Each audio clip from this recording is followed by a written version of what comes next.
Um, okay, I think we might get started. Welcome to this session. We have two presenters in this session, and the first speaker will be Dr. Craig Bellamy of VERSI, teaching the digital humanities through virtual research environments. Craig has a research background in history and has worked at the intersection between computing and technology and humanities for a number of years. I think you're what we call a translator or a fringe dweller. Yeah. You have an MA in history and a PhD in history and new media. At VERSI, he promotes the use of computing within the humanities through the development of a number of innovative projects and activities. Thank you. Thanks, Leslie. Hi everyone. Yeah, I'm glad Melbourne put on its best weather today, and I had a really good ride here on my motorcycle down Punt Road. Anyway, so what I'm as Leslie said, I've been involved in the intersection between computing and the humanities for quite some time, and I entered the field way back in the 1990s through hypertext and history, applying hypertext theory and methods to the study of history. And now I'm primarily in an advocacy position. I've been promoting computing in the humanities. I did it in the UK for about 3 years, and I've been doing it at VERSI for the last couple of years. And I think that in the digital humanities, we're approaching a really interesting juncture, in that we're taking some of the immense digital resources that we've developed over many decades and figuring out how to use them through different analytical techniques, and especially through things such as virtual research environments, or what in the sciences you'd call virtual labs. So in this presentation, I'll give a brief outline of some of the present challenges of digital humanities, and introduce some of the some virtual research environments that have been developed and that are being developed at the moment, and also how they're being used in a teaching and research context. So in terms of the digital humanities, there's a growing energy in the field internationally, especially in the UK, Japan, Germany, and the United States. And in Australia, we've just recently set up an association for digital humanities, and this is partly to align some of the work that's happening in the field in Australia with our international colleagues. And we'll also hold an inaugural conference for the digital humanities in March of next year in Canberra. And the digital humanities largely has a focus on methods. This is where we tend to intersect in humanities research. Has a very long relationship with computer science, probably the entire history of computer science. Excuse me. And I think one of the most important contributions that Australians have made to this field is probably through the work of John Burroughs. And he invented what's called the Delta method. The Delta method was a way of analysing style in authorship, and that's been applied to disputed texts, so trying to figure out who wrote particular texts, be they Shakespeare or other canonical authors. And I think some of the challenges that for the humanities and the digital humanities is figuring out how to utilise the vast amount of digital resources that have been created, but using them in a meaningful way, in a scholarly way, a way that we can make sense of. And this image is often how we describe the digital humanities. We describe it as a methodological commons, and I don't think that's too dissimilar to how e-research sees itself as well. So it's about a bunch of different disciplines within the humanities that come together and swap their different methods, be they something to do with text analysis or 3D visualization, or something to do with musicology. And it's finding the appropriate means to use those in different disciplines. So a virtual research environment in the humanities, it isn't just simply a set of technologies, it's also a set of scholarly practices, and they exist within institutional frameworks and networks in all sorts of different ways. And something I'll reiterate from Patrick Svensson, he's a leader in this field from Sweden, is the humanities already have a very large and a very sophisticated and very expensive infrastructure. So virtual research environments need to sit within that to some degree. So models that are developed in other areas like the sciences, they don't always fit within humanities. So that trying to make them fit conceptually and in terms of the work practices of humanities isn't necessarily an easy task. So I'll just briefly show you four that I think are good examples of virtual research environments. There's Law, that's produced at UQ by Jane Hunter and her team. There's the Old Bailey that uses some virtual research environment techniques. There's TAPOR from Canada. It's been around for quite some time, about 10 years, and there's also NINDS from the United States, from the University of Virginia. So AusLit, or the Law tool came out of the AusLit project, and this is it's a way of gathering and discovering and publishing different resources that are available on the web, and also through the AusLit project, which is a large project that maps all the bibliographical resources in Australia. And it's a Firefox plugin tool, and you can do things like make compound objects. So a compound object, say around Henry Lawson, there's a way of pulling other resources together around, say, the work of Henry Lawson, so you can make more contextual sense of that particular author. Now the Old Bailey is a monumental project. It's one of the probably the most important historical resource on the web. It records 300 years of all the trials in the Old Bailey, which is the Central Court of London. So you can discover all sorts of things about the English people and about their crimes and about their loves and their lusts and all the things that they did wrong. And so on top of the Old Bailey archive, just recently I noticed they've built sort of these environments so a researcher can go into the Old Bailey and they can do things like map the crime data to some degree. They've got a workbench where they can explore and save the results and go back and share those results with other people. And this is an interesting sort of graph that we don't use graphs that often in the humanities, but sometimes we do to strengthen our arguments around particular things. But there's a large text mining project looking at the Old Bailey data, and this was from an article published earlier this year in the New York Times. And I think I think one of the leaders of this project was Dan Cohen, an American historian. But you notice there's this big jump in guilty verdicts around the 1830s. Now, a lot of people would need to speculate on why that is, but it could be that plea bargaining came in at that particular time. People that know anything about the history of law, but also capital punishment was stopped around that time as well. So a lot more people went to jail. In the bottom, we've got bigamy, so females that are taking more than one husband.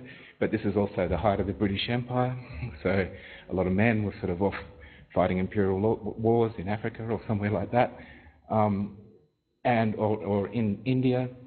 So they got lonely. They married someone else. And just within this sort of genre of crimes, there's a really interesting project in Tasmania called the Tasmanian Convict Records Project, or Founders and Survivors. And what they've done is they've digitised the entire corpus of transportation to Tasmania, so there's 75,000 records of all the convicts. And it's possibly one of the most important archives of 19th century people anywhere in the world. And so once you have that in digital form, you can run all this sort of speculative type analysis over it. You know, when a certain policy was introduced, what happened to the convicts. And you could also check what background they were from, and it's probably not surprising that all the convicts that were sent to Tasmania were poor, and you know, it was from the London working class. But now we can prove that empirically. Taipor, it's from Canada. It's sort of web services, a bunch of tools as web services where you can put your different corpus within it, and you can sort of analyse it in different ways, different techniques, do concordances or pull dates and other things out of it. Depends on what sort of questions or how you're trying to interrogate this data, and also how well structured the data is as well. Nines, this is more of a disciplinary-based project, and it's led by Bethany Novisky from the University of Virginia. University of Virginia's been doing work in this space for quite a long time. And this project is particularly interesting because it's got a peer review process in it. So when you've done your analysis on these particular 19th century texts and you've built some hypothesis or some arguments around those texts, you can publish it, and it can get peer reviewed by other people. And I think that's a really important thing in terms of teaching the digital humanities, is having a reward structure. So making sure these digital objects that you produce are rewarded somehow as a legitimate sort of research output. And I think that the humanities still has a long way to go in that respect. Yeah, so in terms of VREs in the classroom, you know, we use this concept called heuristic quite a lot in the digital humanities. So it's not really about the outputs of the particular software you're using. They're not really it's not an end in itself. It's the beginning of a research journey. So it's meant to stimulate you to go and find out more stuff, more contextual knowledge around that particular output, say on the Old Bailey graphs or something like that. Yeah. So and the reason that I think this is the same as science as well, but the reason that humanities use computing in the first place is we want to ask questions. So we have a set of questions, and we'd like computing to help us understand something about human society and culture.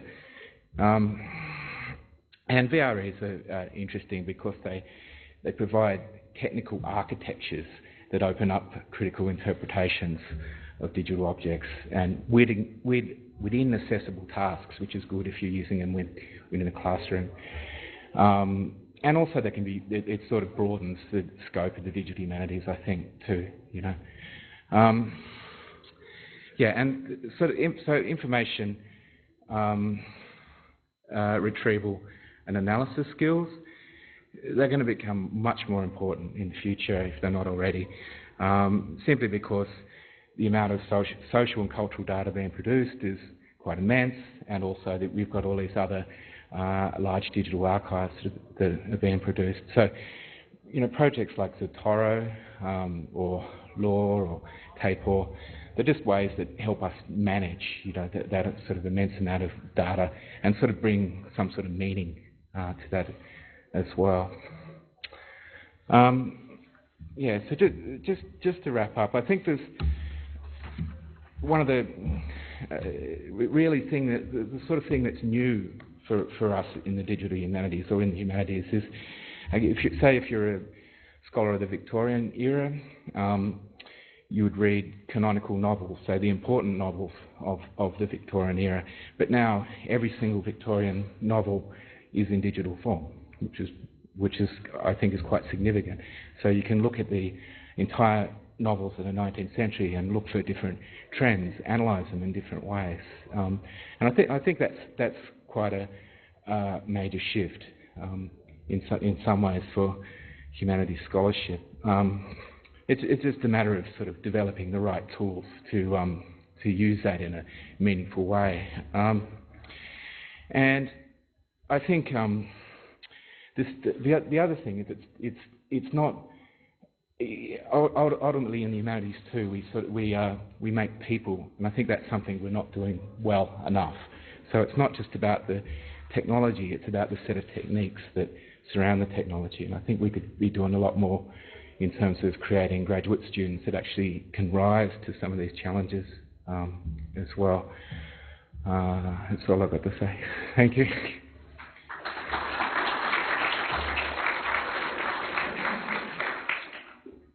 Thank you. Are there any questions? Yeah.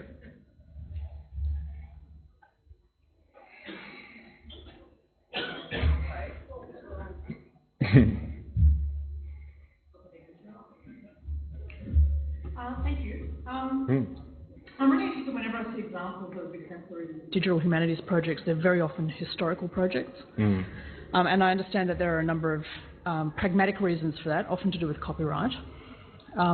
However, do you have up your sleeve, and they're very voluminous sleeves indeed, examples of the use of contemporary cultural data?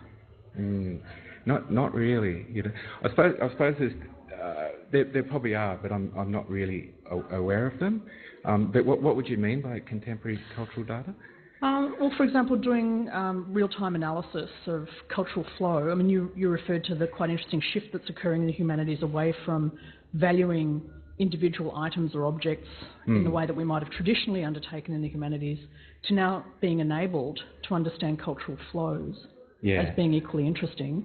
And that, in a sense, is both has a chicken and egg relationship to digitisation, because in some ways it's preceded theoretically in the 70s through post-structuralism and postmodern theory. But without going into a discursive sideline on that, I'm interested, for example, in doing analysis of the way in which culture moves globally through the world. Okay, there's some interesting things there, but I suppose most of a lot of the contributions that from the digital humanities or to the digital humanities have come from literary and linguistic computing, simply because they've been in it for such a long time. You know, since the 70s, they had the first association. You know, they've got all the important digital resources, the archives and stuff like that. They were digitising them a long time ago. In terms of contemporary data, I suppose it depends what you're looking for and what are the data sources. So I know some in politics. That's one field I know reasonably about. But there's a big project in Europe called WeGov, and what they do is they pull data out of different social network sites, out of Facebook and Twitter and stuff like that. Somehow they've negotiated with Facebook to do that, and they analyse it in terms of policy trends. So they're looking at, say, if there's certain I'm not necessarily sure if this is a positive thing as well, but they could see if someone's, you know, if there's certain unrest happening in Europe or something, and it's being discussed on Facebook, so they've got a bunch of tools where they can analyse that, and they can also intervene, so they can go onto Facebook and then seed different conversations and stuff like that. Well, that's the principle. It's a very large project. It's got 10 million euros of funding or something. So, yeah.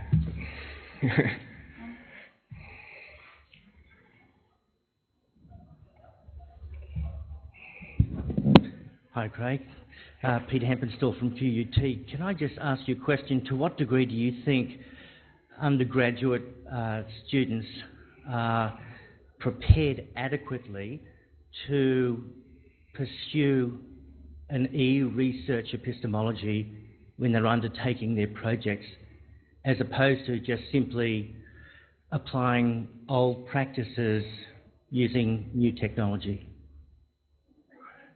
how well are they prepared for using some of these new methodologies? Yeah. Yeah. I'm not sure. Again, this is, at least in the digital humanities world, this is something, especially in this country, we have to do a lot of work on. There are actually no undergraduate degrees in digital humanities, even though these techniques may be used to some degree in the disciplines. There's a master's course that may start next year at ANU. So I think there's a certain urgency there, because a lot of the thing is there's a lot of contextual knowledge that you need to understand some of these results, and computing has all these often has, you look at graphs and stuff, they're like photographs, they have these claims to truth, but if you look at them in a larger contextual debates, the historical debates or the political debates or whatever, you realise that they may not be how they appear. Certainly, thank you. Just one last question. Yeah. To what degree do you think that this approach to inquiry demands a different form of representation than traditional text on paper? Yeah, well, I think in terms of visualising results, I think that's a really important step for the humanities, to be able to visualise results in a different way. But I can't talk for film and these sort of areas. No worries. Yeah. Thank you. Okay. Is your question short?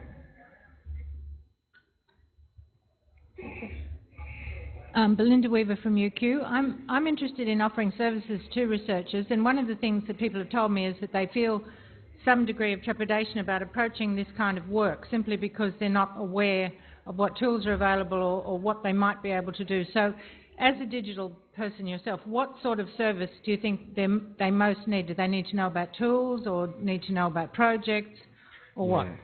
If you're coming from a research context, I think it would be, you'd need to look at what sort of questions they're trying to ask. So if they're a historian of the 19th century, you couldn't go past the Old Bailey, or you couldn't go past some of these other resources that are out there. So there's no real one answer, if you know what I mean. Or if you're a classicist, there's a couple of resources that you have to go to now. You can't go around them. They've become central to those fields. So I think it's just making people aware and in relation to the questions I'm trying to ask. Well, I think we'll have to wrap it up now, and thank you very much for your presentation. Wow, thank you.